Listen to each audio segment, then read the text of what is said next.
Madam Chairman, it is a pleasure to serve under your chairmanship, which I haven't done before, and it's a pleasure to be here. It's a pleasure to see human beings around us. I've spent the last year and a half wondering what people actually were underneath the television screens rather than what they were on top. So human interaction is back, which is a good thing. It's a great pleasure to see my friend and colleague, the policing minister here, who's been immensely helpful to me and to us in Dorset on all policing matters, and I'm extremely grateful. I'm here to discuss what I want to get off my chest, really, which has been a long-standing feeling that police station closures are the wrong direction of travel. I'm an old-fashioned sort, not a Luddite, I would say, Madam Speaker, where change is necessary, but I don't like changing the wheel when it doesn't need changing, and I hope that my speech will indicate that in this particular topic, I think the wheel has been turned unnecessarily too far. As I said, this has been a topic that's been on my mind for a long time, and I'm delighted and grateful to be able to share my thoughts with colleagues. As a former soldier, I saw the overwhelming benefits of what we called human intelligence during 3 tours of Northern Ireland between 1978 and 1987. In Belfast, Armagh and Strabane, that information was mainly provided by the simple, yet devastatingly effective method of patrolling our streets. In rain and sun, day and night, reassuring, listening, observing, and talking to those we met. The mass of information we gleaned, Madam Chairman, was carefully built up, piece by piece, helping to thwart the terrorist and reassure the public. Although we were soldiers, I'm confident that any police officer today would recognise the role we played was, for the most part, very similar to theirs. For almost 200 years, Bobby's on the Beat, from Peelers to Dixon of Dock Green, my favourite programme when I was that age, had been a presence on our streets, policing by consent and living and working amongst us. Living locally, often in police houses or stations, they soon gained a specialist knowledge of their area and the bad eggs in them. And like our patrols in Northern Ireland, this intimate knowledge of their patch both deterred the criminal and reassured and protected the community. I'm tempted to say that those were the good old days, Madam Deputy Speaker, hence the old-fashioned angle perhaps. This pattern of policing ensured the public's respect, which enabled officers to do their work effectively. Anyone my age will remember the days when a local bobby was in a position to identify the troublemaker during their early years, often staving off more serious offences later. Out on the beat, their physical presence deterred the criminal. The police station itself was a focal point for the community, a base from which patrols went out and consistence came in. And let's not forget, citizens are frequently required to report to the local police station for one reason or another, a job now made far harder following all the closures. Regrettably, this past, some would say, Luddite scenario no longer applies. At least half of all police stations in England have closed over the past 10 years. Strangely, the numbers are not precise, Madam Chairman. However, a number of FOI requests submitted to individual police forces by news organisations paint a worrying picture.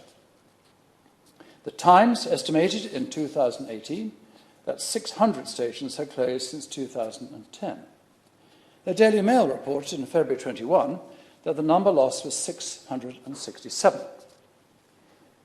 I don't normally quote opposition spokespeople, but I will. Louise Hay, Shadow Minister of Policing, said in a debate on rural crime in 2019 that 400 stations in England had closed. And police counters open to the public had fallen from 900 in 2010 to 500 in 2019. And the Commons Library currently estimates a total loss of between 600 and 700 police stations over the last 10 years. Now, I be grateful if my honourable friend would answer this particular question, or none of these numbers, as I understand, are centrally held by the Home Office, and I'd be grateful if he could perhaps respond to that point at the end. Instead, and this is perhaps why, individual police forces are responsible for the number and locations of police stations in their areas, and police chiefs have operational independence in making any decisions regarding them. Now, that's the reason that I'm just asking my honourable friend whether he'd just say perhaps the Home Office ought to have more of an understanding, knowledge perhaps, of what is actually going on in the 43 police areas.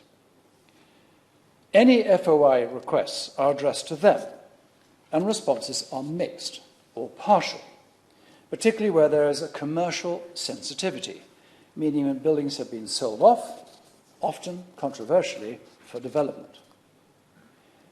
While the Home Office can, and does, publicly regret the closure of various stations, ministers have no power to retain or reopen them. Nor do they publish impact assessments relating to police office closures. So does this need closer scrutiny, Madam Chairman? The Honourable Member for Dudley North highlighted station closures in the West Midlands in 2020, saying his local force was spending more than £30 million on refurbishing plush offices at its headquarters at Lloyd House in Birmingham. He added that police stations at Dudley and Sedgley had closed, the former being a major metropolitan town. Other honourable members from Kensington, Solihull, Merseyside, Leighton and Wanstead, West Aberdeenshire and Carden, Rother Valley and Coventry North East have repeatedly raised questions in the House about crime and reopening police stations in their constituencies over the last few years. Regrettably and inexorably, Madam Chairman, closures have rolled on, with some areas affected worse than others. For example, an FOI request in 2018 showed that 24 police stations closed in South Yorkshire between 2010 and 2018. And a similar request to the Metropolitan Police this year revealed that 71 police stations have closed in London since 2010. Would my honourable friend be delighted to give way? Grateful to my honourable friend for giving way, because he's making a very powerful case. And the case often made is that modern policing doesn't require police stations, but in so often it does. And one of those police stations that could stay open is the one in Wimbledon, and not be another metropolitan number. Would you think that the Mayor ought to be listening to this campaign and backing my campaign and others' campaign to keep Wimbledon Police Station open? I think the Mayor of London should be backing any campaign that my honourable member and honourable friend pushes forward, and I'm sure the Minister is listening closely to that. And yes, of course, this should be reconsidered. And Wimbledon, let's face it, is a very large area, and without a police station, I can see there would be major disadvantages, particularly to those who've been used to having a police station there for all the years that it has been. So yes, absolutely right. I totally support my honourable friend's request. Just continuing on from the Metropolitan Police, which if members recall, I said 71 had closed since 2010, police stations.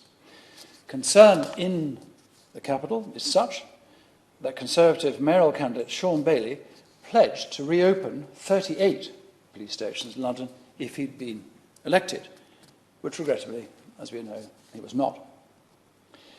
Since the last lockdown, private security companies are reporting a 50% increase in neighbourhood watch groups and residents' associations willing to pay for properly equipped patrols in areas such as Richmond Green, Chelsea, Cobham, Woodford Green, Mayfair and Knightsbridge.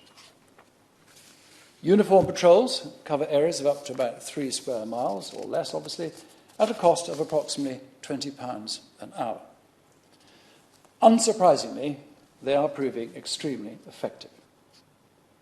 Their success reminds me of the crime-fighting revolution in New York in the 1990s, where broken windows, graffiti, and disorder were seen as indicators of serious crime to come, but was prevented by the simple expedient of more visible officers and zero tolerance.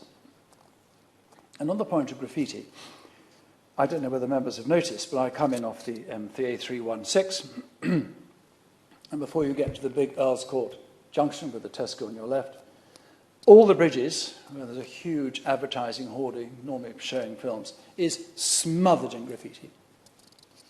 Why hasn't that gone?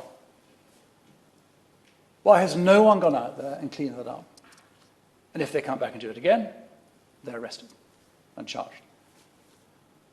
This is a little thing, but little things lead to big things. And any visitor coming in from Heathrow, the first thing they see is graffiti all over our main road into the heart of London. Great. Come to Great Britain. Graffiti-ridden. Our railway lines, the same. Bridges, wherever you go, there's graffiti everywhere. What on earth are we doing to stop this? I'm just gobsmacked, frankly. Going back to my lesson, or the lessons learnt in New York, the lesson, I believe, was clear. Regular, visible foot patrols deter would-be offenders, or sadly, at least encourage them to go elsewhere. And while I would not want to push crime into any other area, the solution for other areas is to do this exactly the same that the area has done to reduce crime in its particular area. Critics will argue that private security companies in London are a slippery slope towards privatising safety on our streets. But not surprisingly, most residents and business owners disagree entirely, instead welcoming the decline in crime and antisocial behaviour, which sadly grew during the pandemic. Tellingly, Madam Chairman, one of the most successful of these organisations is called, wait for it, My Local Bobby. I think that speaks for itself. The reason for all these closures is, without doubt, more due to straitened finances than good operational decision-making. And to be fair to the government, I'm not here to attack my good friend, the policing minister.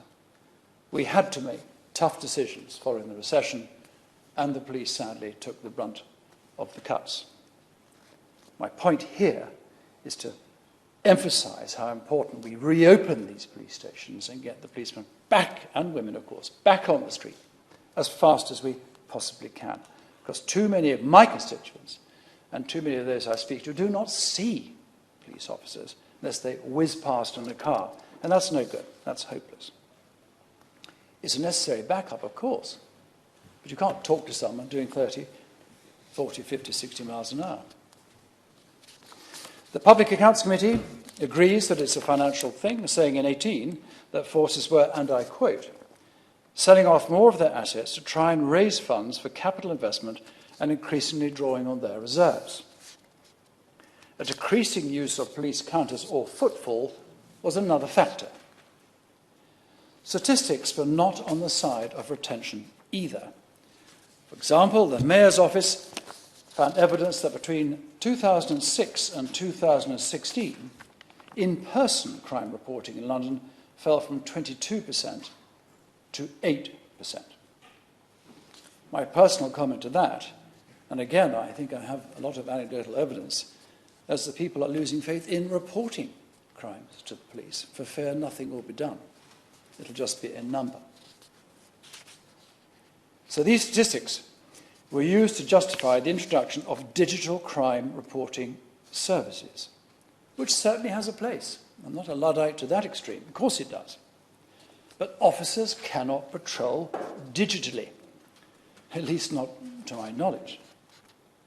And of course, this is the advantage of having a building to patrol from. I also fear, as I've said already, that many people have given up reporting crime. And I do have a lot of anecdotal evidence of that. A lot of constituents say, we just don't bother, Richard. Nothing's going to happen. This is not a personal attack on the police. They are pushed. And I have nothing but praise for Dorset Police, who I come on to shortly. Other consultations show that people prefer to report non-urgent crime online. But in my view, that sits uncomfortably with anecdotal evidence again that victims of property crime in particular can wait for days to see an officer post burglary and feel their concerns are dismissed. And I can recall the impact of a burglary when I worked for the BBC many years ago, and I went to report on an elderly lady who had had all her husband's valuable stolen, and he was a soldier in the Second World War. As you can imagine, she had trinkets and medals and all the things that we hold very dear. They were stolen. She died a week later. The impact of burglary. I've been burgled. My daughter's been burgled.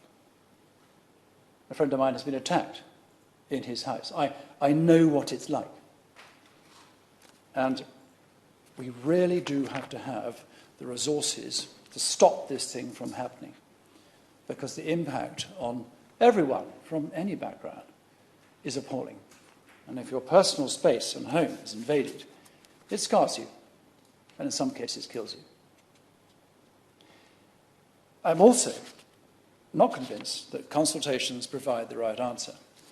I've been an MP for 11 years, and I've heard that word consultation more times than I care to think.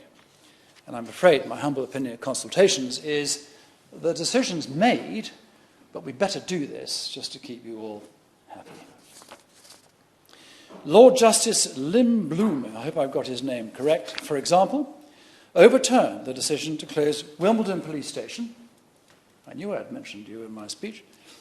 In July 18, after the victim of a violent burglary argued that the police would not have reached him in time if the station had been closed. Now, that's interesting. My honourable colleague has mentioned this very police station, so quite clearly the battle continues. There are practicalities too, which may have overlooked in the decisions to close police stations. Not all of them are physical or quantifiable, Madam Chairman, but they matter nonetheless. And they all play a part and make a community feel safe. John Apter, National Chairman of the Police Federation, who represents the 10,000 rank and file police officers. He made exactly this point in 18, telling the Times, and I quote, "Police stations in town centres provide a visible reassurance. One has to question the decision to withdraw visible policing from the streets." And in 2018, Chief Constable David Thompson wrote in the National Police Chief Council blog, and I quote, "Budget cuts and a hands-off government approach to aspects of policing have meant hard choices for chief constables with consequences for the public and our people. The public's experience is policing is less visible, less responsive, and less proactive.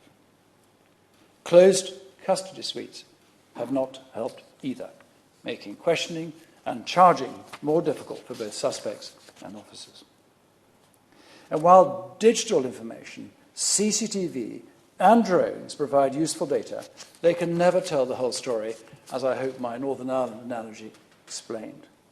And quite frankly, you can combat CCTV and drones by simply putting on a balaclava, which sadly far too many people do. And I always wondered, and again I asked, perhaps my friend and colleague can comment on this at the end, why we don't make it illegal for people attending rallies to hide their faces intentionally. Now, I know there's a thin line there, and I can see if it's a cold day, but all these things are very hard for a policeman to judge, are they hiding their face or are they not? Is it just cold? But I think we all know when someone comes with a black-clad mask and eye holes, that's not a cold day. They do it for one reason only, to frighten and intimidate and to hide their identity.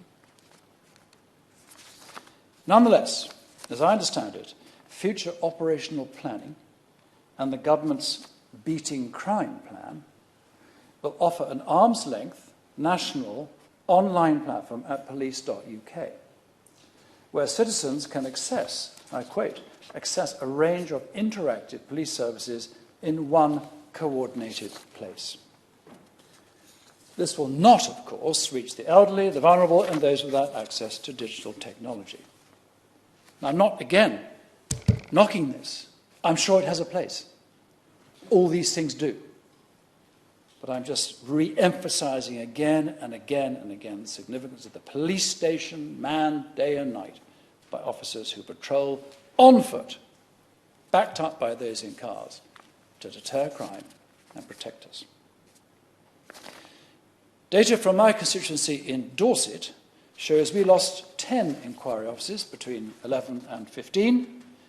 These closures were attributed to financial pressures, lack of footfall, and consultation. And the lack of footfall I have actually heard used quite frequently as a reason in the past. Under certainly David Cameron's coalition government, I heard this used that no one wants to go there anymore. That's not the point. I personally don't care if not a soul goes to that police station. What I do care about is police officers come out and patrol the streets day and night. And if one young woman is chased through the streets by some nutter, she, a child, a man, a boy, they've got somewhere to go to find safety. 6 Dorset police stations have been sold since 2013. Again, I'm told, due to financial pressures and the consequential change to the way the police have had to operate. We are now left with 7 stations and a drop-in hub. And Dorset, for those I'm sure you all know, is a huge county. This is a situation that's been inherited by our new Chief Constable, Glenn Scott, and Police and Crime Commissioner, David Sidwick, both of whom I warmly welcome to post and have a huge respect for. And from what I've heard, they're very sympathetic to my line of thinking. They want police back on the beat. But like all of us, there's a clamour for resources. The good news, and thank you to my honourable friend, the Policing Minister, is that police officer numbers in Dorset are currently at their highest level since March 2013, at 1,326, and will increase further by 90 to 100 officers in the next 2 years. This is boosted by an annual headcount of about 90 PCSO, and we are very grateful for the extra officers which we've campaigned hard for. Thank you very much indeed for that. Meanwhile, Dorset's population is projected to rise by 4.3% a year, although the recent exodus from cities during the pandemic will not be factored in for some time, so that figure will inevitably rise. Dorset Police, and as I've said, for whom I have huge respect, I've worked with many officers. They're an absolutely dedicated, professional bunch of men and women who are doing their duty in appalling circumstances and a great risk to themselves sometimes. And I have nothing but the huge respect for them all. But they too are more aware than ever at showing a public face. They appreciate that we've got to get to these more remote parts. And it is of paramount importance. So both the Chief and the new PCC are absolutely on board with that point, which is great. Current plans to maximise time in the community include locating possible mobile police stations in rural areas and placing neighbourhood policing teams in shared community hubs, both thought to present a less formal face to the public. On that point, the formal face of the police. The police is a police force. It's not social services. Not a police service. It's a police force. Their job is to catch criminals and lock them up and protect you and I and our families. That's their job. That's it. So a formal face, a formal uniform, a formal police station, I would have thought, gives reassurance. It's like seeing a formal soldier or a formal nurse. They don't come dressed in jeans and a T-shirt. They come dressed in a nurse's outfit, as does a doctor and a soldier. You think, yeah. Why should the police not be equally formal, of course friendly, and interact with the community? And that's going to get better if they mix with the community more. And a police station will allow them to do that. There is a general conviction that technology will help deploy more officers more effectively. But helpfully as technology is, I'm not convinced this will see bobbies on the beat, especially at night when all too often that criminals come out to do their foul work. Violence against women and girls is now, and rightly, at the top of the National Police agenda.